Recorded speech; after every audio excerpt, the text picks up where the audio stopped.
Halo, selamat pagi. Pagi. Kali ini kita akan membahas tentang self photo studio.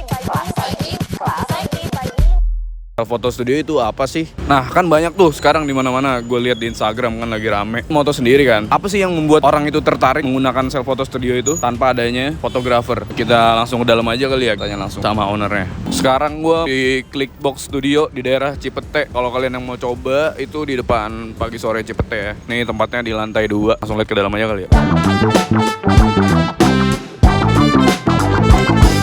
Pagi Mbak. Ini studionya ya.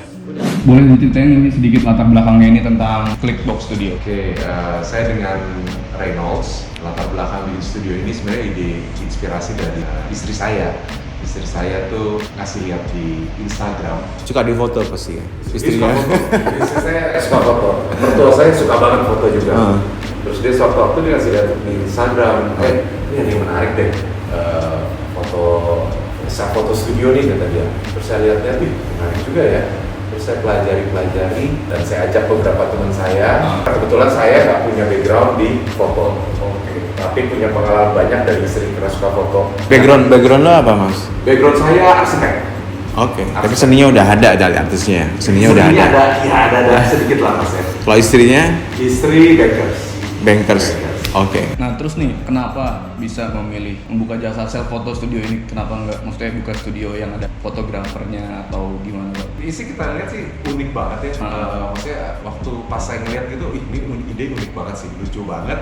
Terus kayaknya fun. Karena saya juga suka foto sebenarnya. Saya nggak suka di foto, apalagi kalau di foto sama orang disuruh gaya, saya nggak bisa. Tapi begitu ngelihat konsep ini, kok kayaknya saya bisa ekspresi sendiri sama anak bebas. Ini kayaknya ide yang sangat bagus. Dari kalangannya sendiri itu yang minat foto self photo studio itu dari umur berapa range-nya Pak? Target marketnya itu? Kita dari awal emang udah nargetin anak-anak muda. ABG deh. ABG kan biasa foto kan mahal. Kita pikir kita cari harga foto yang reasonable lah buat mereka juga fun di sini. Tapi selain itu kita juga targetin keluarga-keluarga muda, orang yang suka binatang, yang susah untuk foto binatang. Nah itu juga target market kita sih. Tadi kan gue tertarik ya. Lu bilang bahwa kalau kayak fotografer lo nggak akan mau ya karena nggak terbiasa.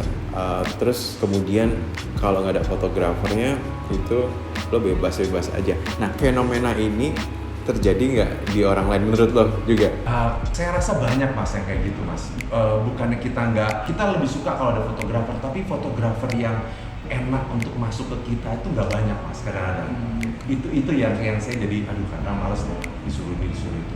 Artinya fotografer tuh bukan harus pintar motret tapi juga pintar komunikasi sama orang. Jangan pintar komunikasi bukan hanya asal ngomong sok kenal juga nggak akan enak, tapi ya ngeblend ini itu kadang gue selalu ngomong sama teman-teman, lu jangan belajar motret aja nyet, belajar komunikasi tentang human behavior, tentang psikologi manusia, semuanya lo harus pelajari nyet. Kalau sebelum membuat studio ini Pak, konsultasi ke fotografer lu nggak sih sebelumnya? Kayak alat yang dipakai apa, setnya gimana, itu ada konsultasi dulu nggak sih? Pastinya, kebetulan salah satu partner saya dia hobi fotografi.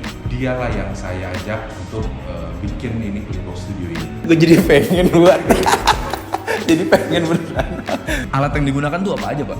Sebenarnya sih simple banget, cuman kamera juga dengan lensa yang cocok, lampu juga yang standar kita bilang. Yang paling menarik itu background karena target kita anak-anak muda ya. Jadi kita bikin backgroundnya tuh pilih warnanya yang cukup ceria, yang kalau di foto tuh keluar bagus. Kemudian hal lain props foto. Karena anak-anak muda ini demen banget nih pakai bando lah, pakai kacamata lah. Apa itu juga yang bisa membuat orang semakin tertarik karena lengkap propsnya kayak gitu? Betul. Selain itu yang pasti juga kita berpikir kita pengen nyediain satu ruang studio tuh bukan yang kecil, yang gelap. Kita sediain tempat yang nyaman, bahkan ruang tunggunya juga nyaman, bersihan, wangi, itu juga suatu hal yang sangat penting sih. Alatnya mungkin simple ya, tapi supportnya itu yang mahal menurut gue sih. Bukan harus dipikirin ya. Kadang orang, cuman gini aja kan gampang. Elah lo ya, supportnya ini loh, misalnya gedungnya ini juga harus ada AC, kamar mandi harus bersih, kering gitu kan. Dan bagaimana mengemas ini menjadi satu tempat yang sesuai dengan target pasarnya, itu adalah dedek-dedek lucu-lucu itu, ya kan, kayak gitu sih, ya kan? Targetnya kayak gitu kan, yang banyak kayak gitu nggak sih? Betul, benar-benar. Iya kan? Hampir mungkin 80% ya. 80% ya? Menurut Bapak nih, ini tuh sebuah fenomena atau tren atau akan berkelanjutan Pak? Maksudnya sustainable, panjang gitu. Pasti kita harus ikut perkembangan zaman. Kita juga berpikir kalau segini aja nggak seru nih, kita harus ngembangin lagi. Tapi kita juga lagi nyusun juga strateginya. Berikutnya akan apa? Pasti harus berkembang. Tapi di strategi di self studio foto kayak gitu atau di hal yang lainnya? Di self photo studio tetap self photo studio. Nah, menurut Anda, ini kan untuk teman-teman yang cewek-cewek kayak gitu kan, 3 orang mungkin, yang untuk group shot itu akan bisa nggak sih untuk self studio kayak gini yang lebih besar lagi untuk misalkan satu kelas? Sekarang kan banyak sekali kayak 10 tahunan gitu loh, ya kan? Bener nggak sih mereka tinggal pakai seragamnya sendiri, pakai piyama atau pakai kostum-kostum mereka. Ini hati-hati nih maaf ya gue ngomong kayak gini, mungkin bisa jadi ide untuk foto studio, self foto studio. Jadi teman-teman yang suka buat apa sih namanya, buku tahunan tuh hati-hati loh. Iya, bisa. Bener nggak sih? Iya Pak. Biasanya kan ada fotografernya kan. Iya. Tapi pasti udah ada orang yang memikirkan. Jadi misalkan jadi fotografer harus selalu evolve menurut gue, berkembang, selalu mencari. Nah, aku mau nanya nih Pak, soal bisnisnya kan. Menurut Bapak nih, adanya tren self photo studio itu bakal bisa mengancam jasa fotografer nggak sih Pak? Saya rasa sih beda ya. Gimana pun juga fotografer yang ada saat ini, marketnya punya market lagi. Kalau di kita kan benar-benar ya udah sendiri aja nih, gaya sendiri. Kalau fotografer saya rasa mereka punya angle, punya teknik lighting yang jauh berbeda sama kita. Saya rasa ini 2 market yang berbeda sih. Oke. Kalau gua, ini akan jadi ancaman untuk fotografer yang nggak bisa berubah, bener nggak? Jadi lo harus, ya makanya lo kalau misalkan foto lo bisa dilakukan dengan cara kayak gini, ya udah ke laut aja lo. Jadi lo harus mencari sebuah cara, katanya kreatif, ya kan? Kalau ini bisa disebut kategorikan bisnis fotografi atau bukan? Ini bisnis fotografi udah milik publik, take it or leave it bro. Lo harus menghadapi publik. Sejak ditemukannya ini ya, yang gue bilang tadi kemasnya ini smartphone semua orang nanti akan bisa memotret dan sudah mempunyai pengalaman untuk merekam atau memotret. So, yang lo bangun bukan hanya skill fotografinya, tapi bagaimana lo komunikasinya dan pengetahuan di luar fotografinya. Itu yang lo harus pelajari. Gue mau nanya, ada yang ngarahin pose apa enggak? Atau mereka gerak sendiri? Kalau misalkan mereka gerak sendiri, pose apa yang paling diminati ya? Pose mulut bebek atau apa, Victory atau apa? Kalau pose kita sih mengarahkan, makanya kita tempel nih beberapa foto-foto di sini nih.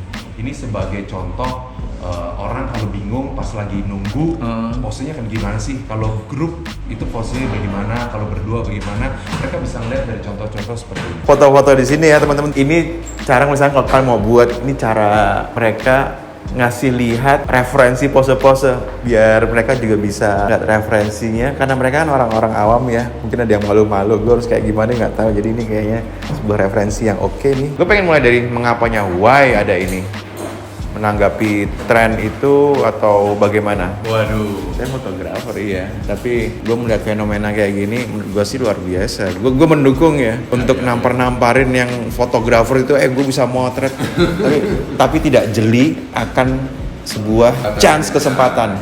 Kenapa lo buat ini? Ya gue udah tahu jawabannya. Lo follow the trend, lo menanggapi tren itu, bukan ya. Sebenarnya gini, satu hal.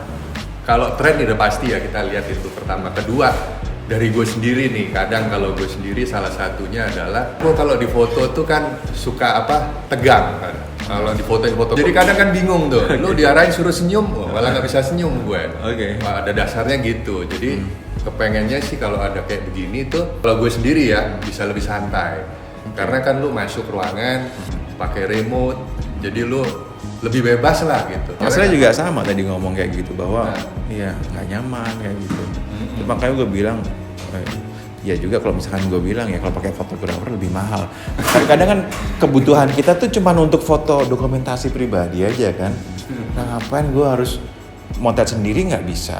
Kalau misalkan difotoin juga ya akan kaku gitu loh. Terus kemudian minta fotoin fotografer, mahal, ya kan? Ya udah ada ini gitu loh, bisa bebas, kebutuhan cuma untuk mendapatkan foto dokumentasi keluarga yang lucu-lucuan.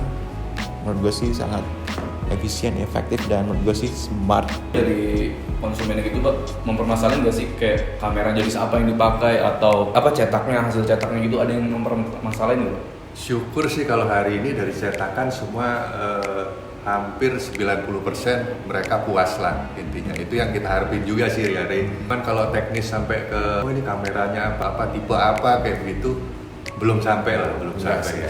Kita nggak ya. Yang penting kualitas cetaknya bagus dan terutama di soft copy-nya. Itu yang penting. Lo motretnya di sini pakai JPEG atau RAW filenya? Filenya itu waduh. Kalau nggak tahu nanti gue cuma mau lihat aja gitu. Itu informasi teknis sih. aja kita bingung. Nggak apa-apa, mereka nggak bisa menjawab. Bukan fotografer aja bisa membuat foto studio. Mantap loh. Oh. Kita sih terbuka nih buat teman-teman atau siapa yang mau cobain bisnis seperti ini untuk kerja sama bareng sama kita sih seneng banget, apalagi kalau dia punya tempat yang menarik, yang bagus, yuk kita kerja sama, kita partneran, ini bisnis yang menarik banget sih. Ayo siapa yang mau, ayo. Nah, ini lokasi studionya. Ini cukup lebar sih, muat 15 orangan kayak deh. Tuh banyak propsnya juga. Dia pakai background warna-warni. Nanti kita kasih tahu timernya dia nyala 15 menit. Oh, itu. ini ada timer. Nah, ini dia nyala. Setelah itu mereka ya udah kita tinggal, mereka bisa langsung pakai remote-nya. Oh, hasilnya nongol di sini. Itu dia bisa yang 2 detik ataupun yang langsung kayak begitu. Oke, jadi teman-teman nih ya. Ini udah lampu. Lo tahu lampu terhubung ke kamera. Pas lo jepret di apa? Kok jepret ya? Pokoknya apa ya? Nge-shutter klik. Klik. Dia akan terhubung ke situ. Lo bisa lihat gaya lo di situ, ya kan? Kalau udah mati, baru boleh pencet lagi, klik lagi Bluetooth-nya itu. Jelas? Jangan merusak kamera orang, ya. Jadi banyak beberapa orang yang masih malu dan canggung kalau foto tuh ada fotografernya di depannya. Jadi banyak yang mati gaya gitu. Iya. Ya, dengan adanya self photo studio ini lu bisa foto pakai apa tuh namanya? Remote. Tanpa ada fotografer, langsung dari remote ke kamera, lu bisa berekspresi semau lu, sebebas lu dengan keluarga, teman, pacar. Orang terdekat lah ya. Mau ngapain aja bisa ya kan, sendiri. Sesuka-suka lu lah. Karena nggak ada fotografer kan, maksudnya cuman ada lo dan kamera di depannya. Nah, terus nih sekarang ya kan, self photo studio tuh bisa jadi opsi nggak sih buat lu mengabadikan momen bareng siapapun. Setuju. Dengan adanya ini, maksudnya cepet ya kan, lu foto langsung jadi. Nggak perlu nunggu-nunggu fotografer yang telat. Iya, biasanya kalau fotografer kan perlu janjian dulu ya kan, Oh, iya nyocokin sih. jadwal. Iya Kalau sih. ini kan bisa cepet, dateng foto langsung jadi tuh hasilnya. Nah terus buat teman-teman fotografer nih, lo masih betah motret? Bakar. Bakar.